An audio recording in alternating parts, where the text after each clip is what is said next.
অতি বিধানসভা মই গোলাঘাটৰ পৰা অসমৰ মুখ্যমন্ত্ৰীক এটা বিশেষ কথা ক'ব খোজো।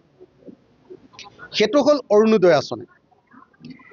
অৰুণোদয় আঁচনিটো এবাৰ আকৌ এটা ডাঙৰ পলিটিক্স অসমৰ মুখ্যমন্ত্ৰী আৰম্ভ কৰি দিলে যে আগত যিমানবিলাক মানুহে অৰুণোদয় পাই আছিলে কেইদিনমানৰ আগতে যোৱা বছৰ যিবিলাক অযোগ্য বুলি ভাবিছিলে তেওঁলোকৰ নামবিলাক কাটিয়ে দিছিলে।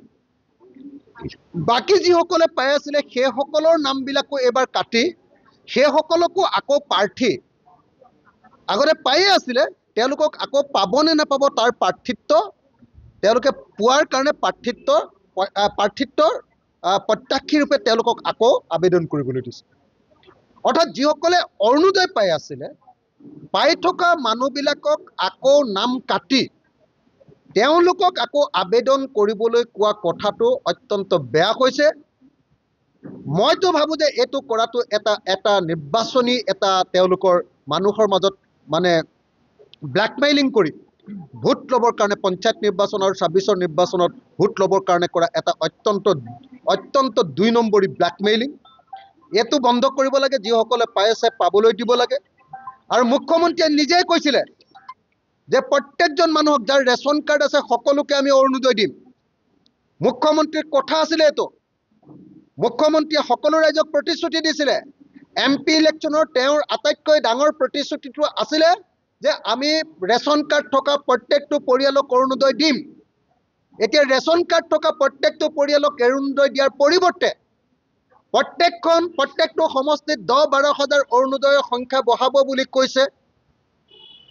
গতিকে সকলো ৰেচন কাৰ্ড থকা মানুহে অৰুণোদয় নাপায়, বহুত মানুহ থাকি যাব। সেইকাৰণে এই মুহূৰ্তত ৰাইজৰ দলৰ দাবীটো হ'ল যদি সঁচাকৈ অসমৰ মহিলাক অৰুণোদয় দিব লাগে সকলোকে দি দিব লাগে।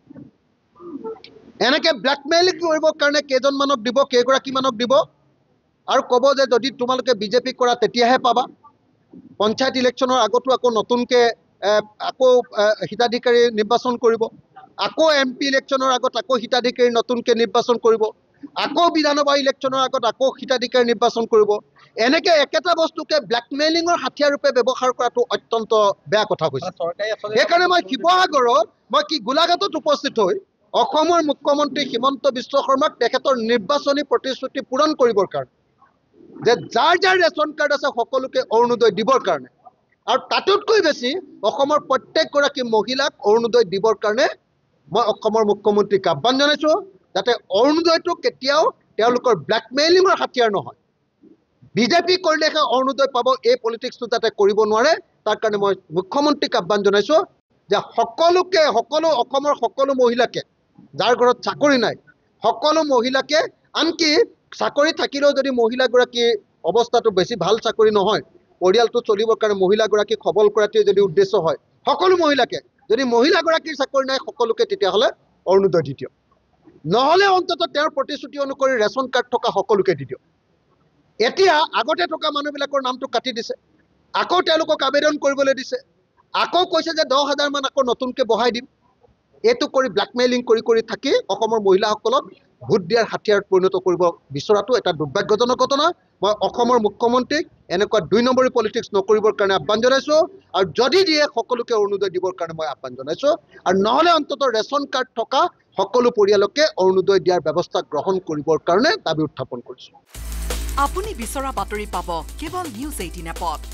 নিউজ 18 এপ ডাউনলোড কৰিবলৈ স্কেন কৰক এই QR কোড। গুগল প্লে ষ্টৰতো পাব এই নিউজ 18 এপ।